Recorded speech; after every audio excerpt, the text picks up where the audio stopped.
Why are Margot Robbie and Jacob Elordi trying to convince us that they're in love? The Wuthering Heights film adaptation is undoubtedly the first major film release of the year, and there's a lot of hype and conversation around it. Apart from legitimate concerns about the whitewashing of Heathcliff's character, Emerald Fennell possibly using Margot Robbie as a self-insert, and treating the story more like fanfiction, people are generally quite excited to watch the film and witness Fennell's sensual and visually lush interpretation. However, many people, myself included, have been caught off guard and even a little disturbed by Margot Robbie and Jacob Elordi's lame attempt at a press tour romance.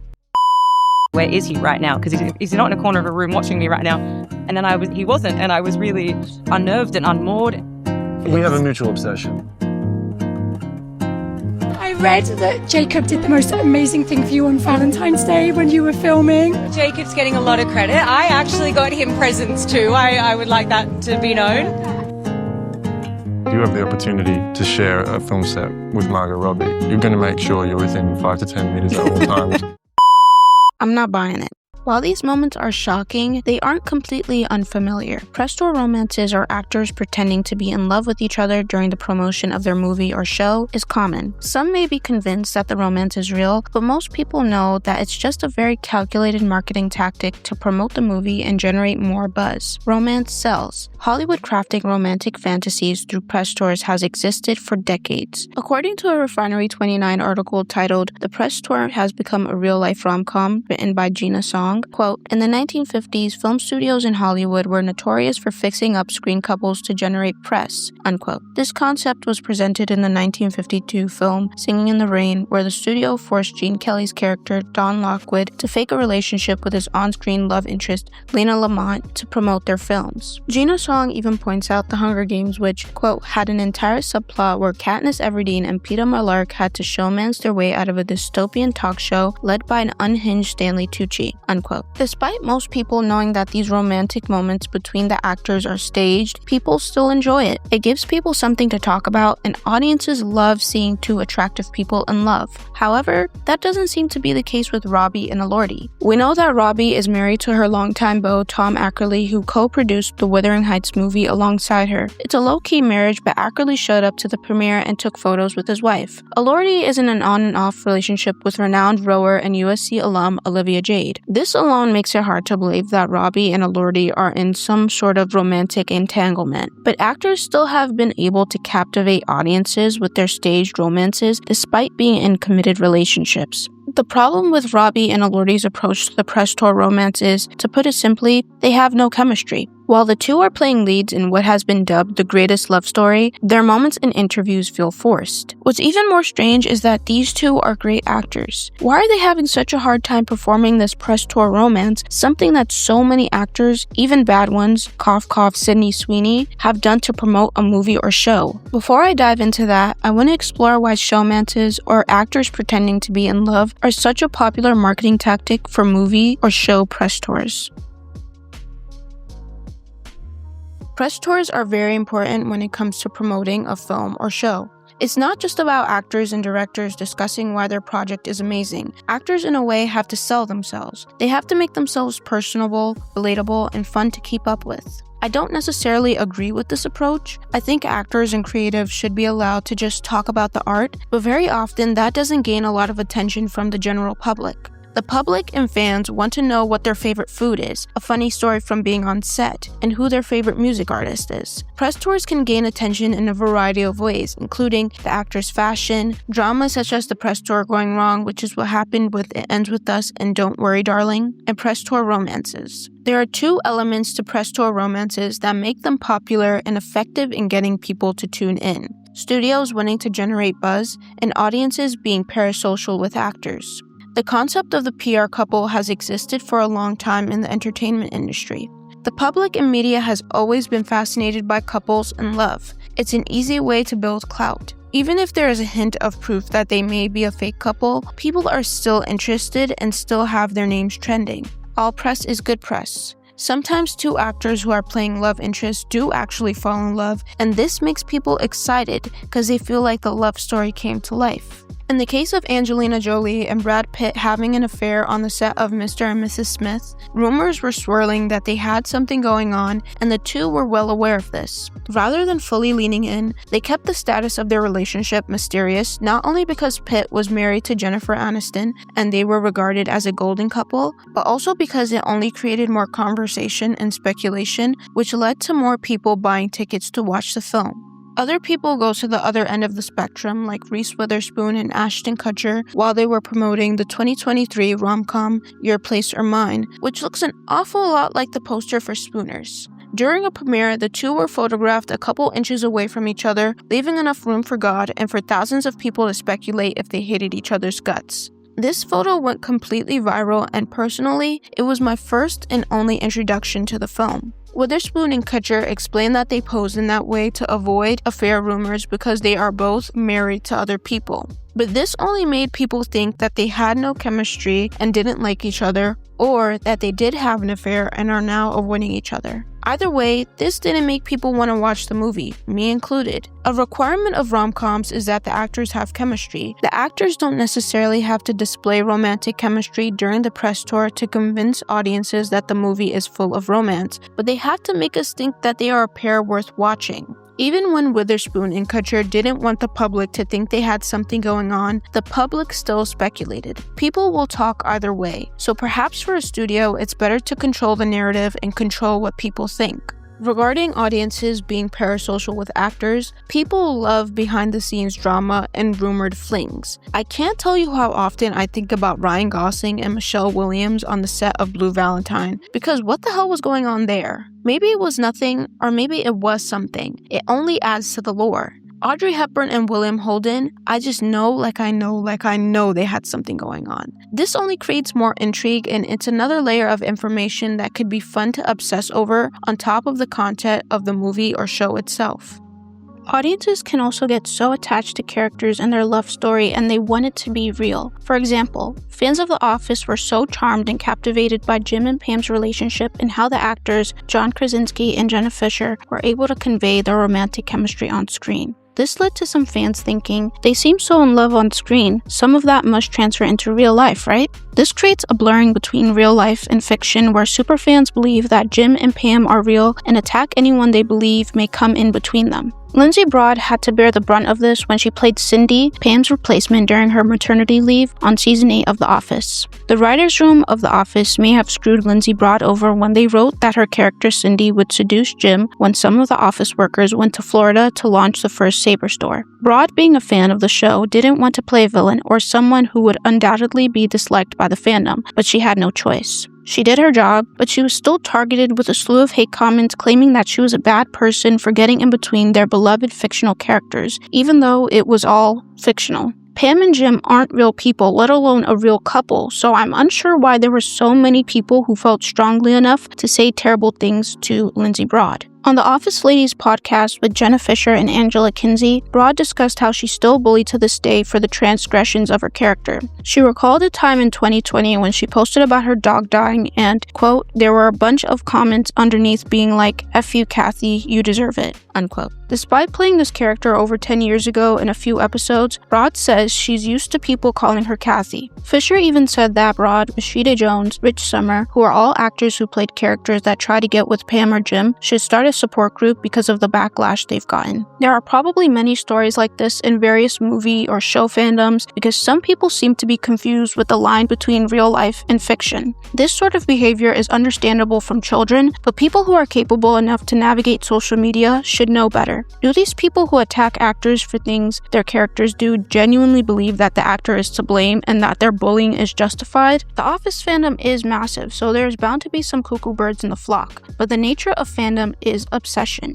Many fans are obsessed with the idea of Pam and Jim as a couple to the point that they ship the actors because the fictional show isn't enough. They want it to be more real. This is also the case with Heated Rivalry, a show I haven't watched yet, but have heard a lot about in terms of fandom conversation. There are some fans who are so in love with the concept of Shane and Ilya as a couple that they want the actors to date too. Fans love the actors' chemistry on screen and in interviews. They clearly get along, and that's what makes them work so well together. Their moments in the press also increase the profile of the show and make fans more invested. However, there has been buzz that one of the actors, Connor Story, may be dating another castmate, Francois Arnaud. This has led to fans who ship Story and Williams to bully Arnaud online. I can't even begin to explain how insane this is. Heated Rivalry is about two male hockey players who feel that they have to hide their relationship to protect themselves from homophobic backlash. The fans of the show are rooting for Shane and Ilya to be out and proud with their relationship, while also attacking Arnaud, a gay actor, for possibly dating one of the leads. Did they get the point of the show, or do they feel like they own the actors because they supported the show and played a hand in skyrocketing the actors' fame? I'm just gonna say it, because frankly, I don't see enough people calling this out, but the people that are ruining the Heated Rivalry fandom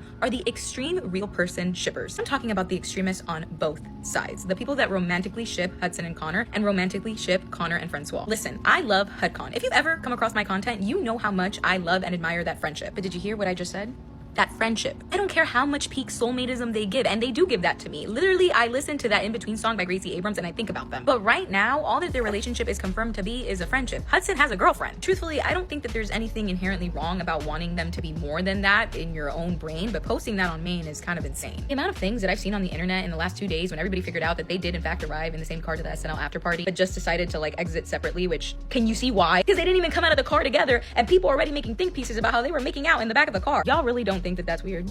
I have no doubt that people psychoanalyzing and examining every single little thing that these guys do together when they're together is part of the reason why they decided to be less public about their friendship, which is sad for all of us who have just appreciated their friendship for what it is and enjoy seeing them together. If you made it this far and you're a Francois and Connor shipper, don't fret, I'm coming for you next. Same concept that Connor and Hudson are just friends right now applies to Francois and Connor. They have only ever said that they're friends, and I don't really care if you think differently for this, that, or that reason. Take the public statements for what they are until they become something else. The amount of tail chasing that I've seen these last few days to try and justify why Francois was not there at SNL and blah, blah, blah, blah, blah is embarrassing. I deadass saw someone say that they had exclusive intel that Francois was supposed to be there at SNL and they didn't know what changed. Girl, be so for real. What the f is giving you, sorry, a stranger on the internet, that intel about these two? You think because you run a fan account about their relationship they would do that? I have a strong feeling that if they came across some of these fan pages, they would be weirded the f out, because I have seen what some of these pages post and I am weirded the f out, and I'm neither of these men. Because normal people just don't be behaving this way, y'all. Like, I need some of y'all to go touch some grass. Appreciate these relationships for what they are. Stop trying to make them something else. Psychosis has started to evolve into something that's genuinely concerning. Let's be normal. Let's normalize being a normal and respectful fangirl. This situation has been so ridiculous and unnecessarily toxic.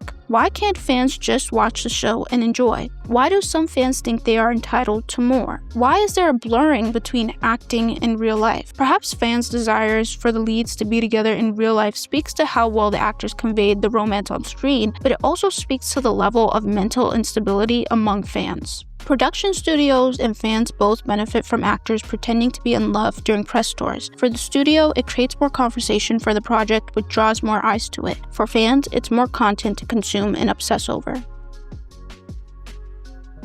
There are so many examples of press tours where actors heighten their chemistry to direct more attention towards a project. These efforts are purposefully fabricated and calculated. For the promotion of the 2007 movie musical Hairspray, lead actors Zac Efron and Nikki Blonsky cranked up the chemistry between them, trying to mimic their characters' relationship.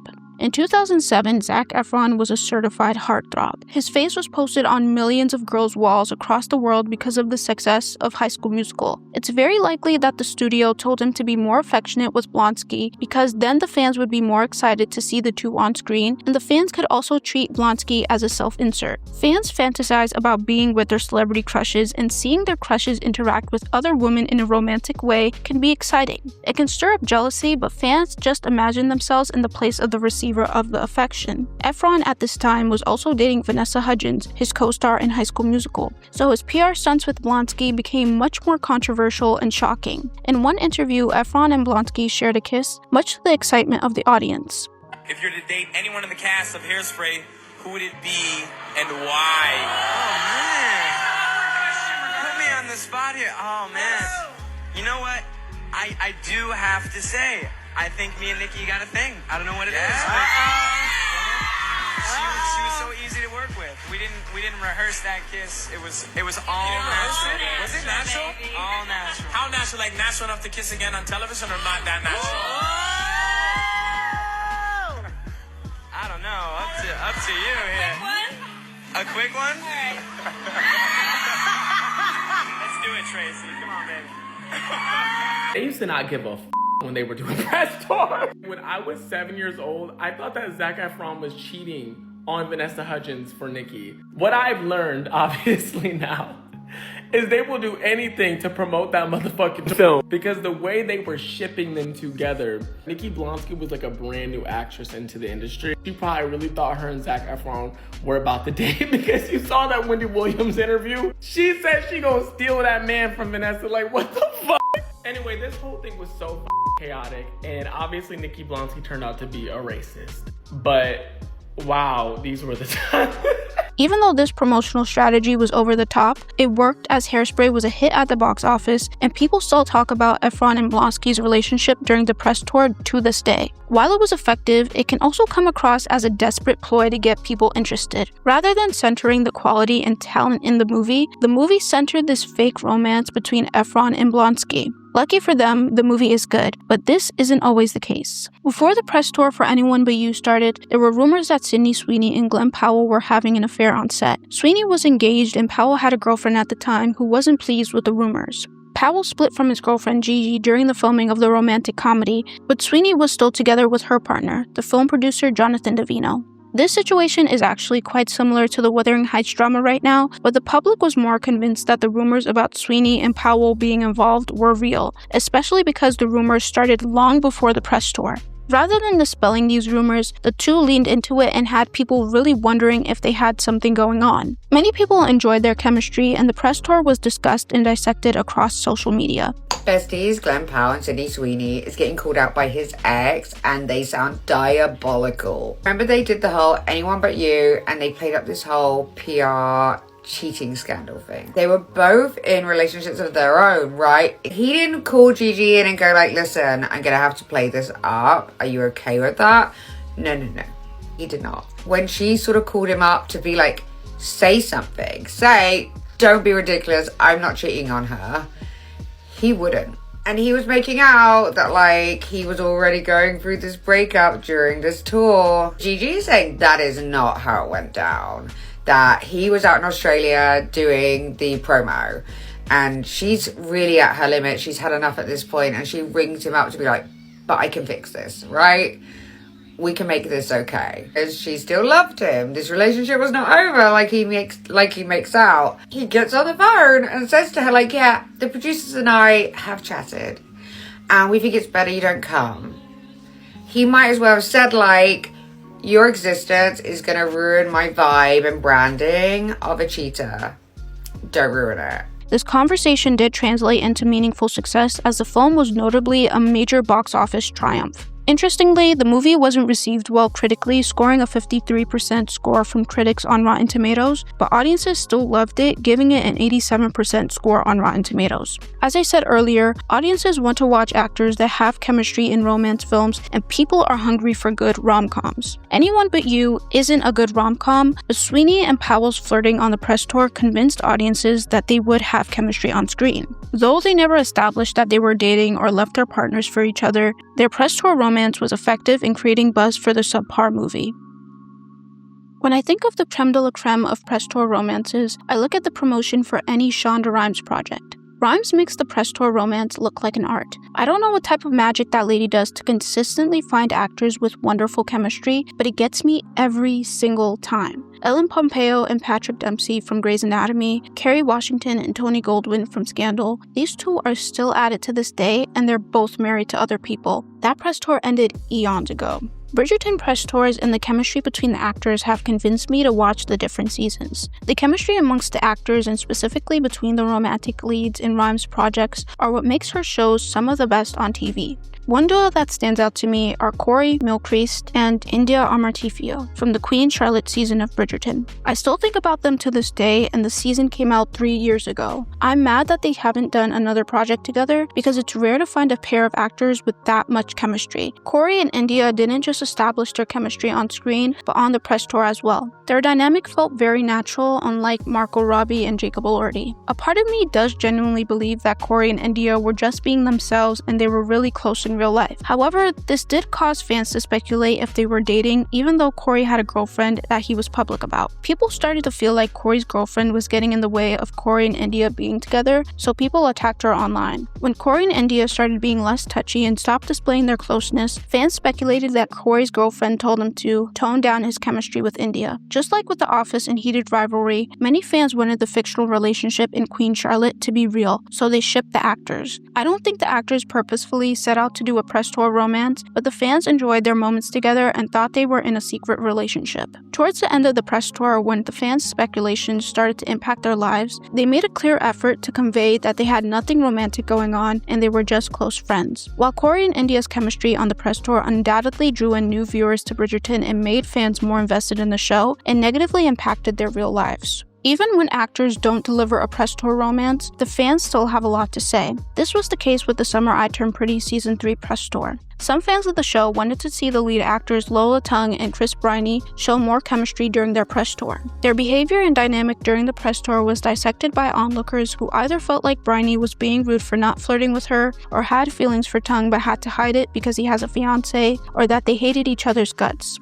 There were people who felt like the two were just friends and co-workers, but that was a quiet minority. Just like with Bridgerton, people dragged Briney's fiancé into the situation, claiming that she was jealous of Tung and Briney's bond and told him to be more distant with his castmate. Others think that Briney was uncomfortable with how fans were assuming that he had something going on with Tung when he didn't, so he made the effort to be less touchy and not do anything that could be interpreted as romantic. But if this is the case, some fans still resent Briney for not giving them what they want. I'm about to make some people really mad. I might even have to delete this, but it's regarding the Summer I Turned Pretty again. I will get back to my hair stuff as soon as I'm done talking about this. I like watching promo. I like watching like all the interviews. There's always been rumors about Briney's girlfriend being super jealous, insecure. We don't know that. We don't know. After season 1, he started being like extremely cold to Lola Tung, like, at least on camera, on interviews, like in promo. Wouldn't look at her, wouldn't make eye contact, very just distant, very cold. Every single interview he has, it's like, my girlfriend this, my girlfriend that, my girlfriend this, blah, blah, blah, my girlfriend. And I'm like, bro, we know you have a girlfriend. Like, we gotcha. We're good. And you have Gavin over here, who, by the way, I'm Team Conrad, so don't come for me. Gavin, who is a married man, so kind to Lola, so sweet, smiles, laughs, interacts with her like normal. And I kind of thought this might all be in my head until last night at the premiere. I think it was Entertainment Tonight, or someone posted a video of the three of them at the premiere, like her in the middle of them getting their pictures made and stuff, like on their little carpet thing. She literally says, is it okay if I put my arm around you guys? Only looks at Briney, doesn't look at Gavin, who is married. Okay, looks at Chris and says, is it okay if I like put my arm around you guys? And he says yes. So she then puts her arms around like the top of their shoulder, does like bunny ears, probably because it's freaking awkward as mess. This is someone you've been working with for like, what, 4 or 5 years or something? I think people are probably going to come for me in the comments and be like, stay out of their business, whatever. Like if you go on Reddit and say something like this, like you're done. Have y'all noticed this? And do you think it's weird? Look at Outer Banks, like Chase Stokes and Madeline Klein, who are exes, okay? They're exes, long time exes. They stand beside each other, they interact during interviews, like they laugh together on like behind the scenes footage and stuff. It's like in a, what we can see, happy relationship with Kelsey Ballerini. So you can't be like, oh, Chris just loves his girlfriend that much. Like, that's stupid. Okay, come on. They don't care if the actors have partners or if they're not interested in acting romantically with their castmate. Fans believe if you're trying to sell romance, you have to give romance. And if they're not acting romantic during the press tour, they're not doing their job. That's not what the fans want to see. That's literally what the fans don't want to see. At the end of the day, the fans wanted fan service. Fan service exists in many ways, but the general definition is content that is made to appeal to fans' desires. The idea of fan service originated in Japanese media, like anime, where the authors of the content try to please their audiences by showing their characters in sexual situations. Today, the term fan service is used more broadly across many forms of content to refer to fan-pleasing moments, including Easter eggs, references, or to address something that fans have been asking for on social media. Some fans wanted romantic fan service from Lola Tung and Briney so they could buy more into their relationship on screen. However, fan service isn't their job, acting is. The reason why you think Briney's behavior to Lola Tung is so weird and off-putting is because recently, or for the longest time, we have seen celebrities who are co-stars together, who are in relationships in the film, or their characters are in relationships, they come out of the movie or the show also being in a relationship. Penn Badgley and Blake Lively, any of the Spider-Man couples, and most movies. And then also actors who are in relationships end up cheating on their spouses with their co-star who is their love interest in the movie. So I think Briney, I don't really think he's setting a boundary. I think that's just their relationship, and it's not necessarily rude. He's not going to be lovey-dovey with someone who is not his girlfriend. It's very normal behavior. It's just that I think we may be conflating their characters with them as human beings. It's ridiculous for the fans to believe that they can dictate how actors promote their projects, especially if it requires them to disrespect their real-life partners or ignore their boundaries. The Summer I Turned Pretty's fandom is just one example of how fans can feel entitled to how actors playing romantic interests interact with one another. Shipping actors is so common in internet spaces, and it's hard to fully understand why. I mentioned fans having a parasocial relationship with actors and feeling entitled over them as people because they see them as fictional characters on screen. Parasocial relationships also makes it easy for fans to blur real life and fiction. Fans can also feel so invested in the actors, and they want a return on their investment. A real relationship between the actors is a type of satisfactory return. Another explanation for shipping actors is that it gives fans a way to vicariously experience romance even if it's all in their head. Most people love romantic narratives, and shipping actors can be a way for people to understand their own relationship to romance. Lastly, shipping is a form of escapism for many people. Fans can get comfort from believing two actors are dating, and spending time on shipping allows them to temporarily ignore their real-life problems. If press tour romances are popular and fans love shipping actors, why isn't the Wuthering Heights press tour romance working for people? Firstly, the romantic relationship Robbie and Elordi were trying to convey is so transparently fake. As I stated earlier, it feels forced, and I can see the studio's marketing document for Wuthering Heights every time they say something about each other. Where I'd look across at her and she'd be looking at me, and you really realised you were looking at Catherine and she was looking at Heathcliff, and in that moment we really were a part of their love, for real. The pair's moments and comments are meant to shock and intrigue us, but rather than making me wonder if they are involved, it made me wonder why they were acting like they were involved to sell this movie. More than anything, their press tour romance only draws more attention to their lack of chemistry, which is the opposite of what they were trying to do. I really didn't like shooting when Margot wasn't there. I hated shooting when you weren't there. Loved shooting with Alison, and Shazad's a great guy. Loved them more than anything, but I was like, he's mine. What are they doing? I love them both, by the way. Like, oh my God. The whole thing is meant to be set up as this like ethereal, otherworldly, deeply meaningful, kind of gothic, stupidly romantic thing. And I think they just decided that this press tour would be them talking about each other very intensely as actors, because it gets the headlines they need. Can I suggest take away 10%? Like, you know, we say plus or minus 10%. They've gone 150% at the affair bait here. And I understand why. I appreciate it. It's been done. Like Sydney Sweeney and Glenn Powell did this, and that was different. That was trashier. Are you on my Twitter feed? If you're on my Twitter feed, people are rinsing them for this. Yeah, but they're talking about them, and the movie's out soon. I just think this particular PR plan a wee bit heavy on the affair bait. I think it's clever. I think to cut through the noise of the news cycle at the moment, it's a clever way of doing it. People were already aware of the many problems surrounding Wuthering Heights before it came out and doubted if it would be good. The film's last hope was the dynamic between the actors and their ability to sell the romance, and they weren't able to do that.